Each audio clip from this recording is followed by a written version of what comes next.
He's made sure that they've written that into his deal so that they can't have him off, basically. And he quite famously turned around to them and said, well, what's the point? Because what would they be manager of?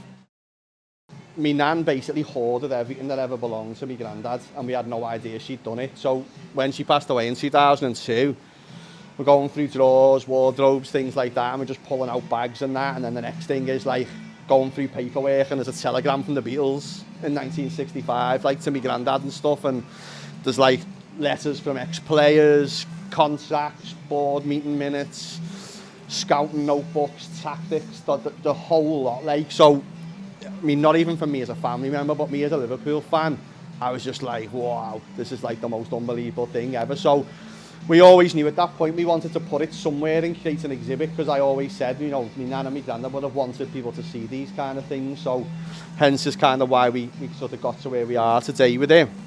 I always start on this exhibit here. So again, you can come a bit closer in.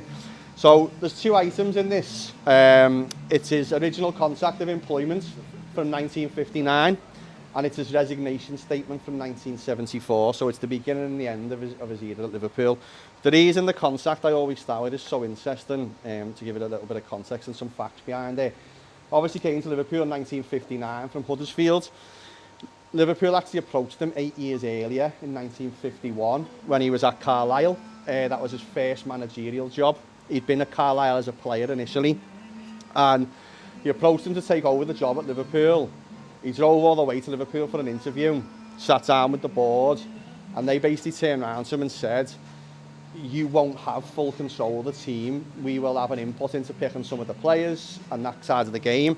And he quite famously turned around to them and said, well, what's the point? Because what would they be manager of? So he rejected the job offer there and then and drove back to Carlisle that night. And a fun little family fact connected to that is that night when he got back to Carlisle, my nan actually went into labour with my mum. So my mum was born the night that he first rejected the Liverpool job. Crazy. So fast forward 8 years, he's been at Grimsby, he's been at Workington, he's been at Huddersfield. Liverpool come back in for him this time round and obviously make him a second offer. Turns around to them, obviously tells them what he wants. There's no sort of suggestion that they're going to have an input into picking the team or anything like that. So he agrees to take the job. But the reason I always show it on this page here that's on display is ever the shrewd kind of guy that he was, he's made sure that they've written that into his deal so that they can't have him off, basically. My granddad didn't get on with him.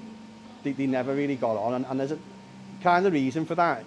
As you probably know, my granddad was quite extroverted. He kind of said what he thought. You know, the stories are true, you know, going to ask for money for players and being told no, and he threatened to resign.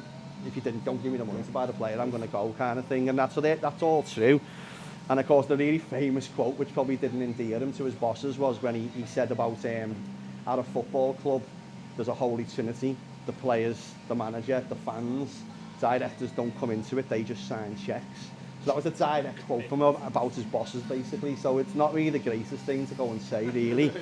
So he was one of them who was prone to the controversial every now and again, and Smith didn't really like it because they had to try and control him a little bit.